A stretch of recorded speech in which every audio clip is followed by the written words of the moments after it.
Hiki kitaendelea kuwa chachu ya mabadiliko katika utumishi wa umma kupitia mafunzo ya muda mfupi, mafunzo ya muda mrefu, tafiti zinazolenga kutatua changamoto mbalimbali katika utumishi wa umma, pamoja na ushauri wa kitaalamu utakaotolewa na taasisi za umma kwenda pia kwa sekta binafsi.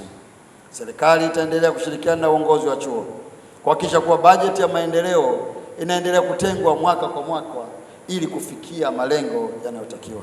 Kuna tafiti 8 zilizofanyika kwa mwaka huu ambazo naomba nizitaje tu. Kwanza ilikuwa ni utekelezaji wa mafunzo elekezi ya awali kwa watumishi wapya.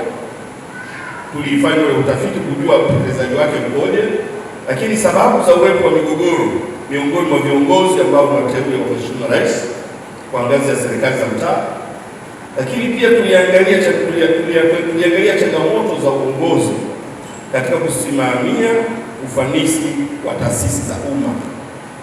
Tuliangazia pia ufanisi wa mafunzo ya watumishi wa umma katika uwekezaji katika utoaji wa huduma.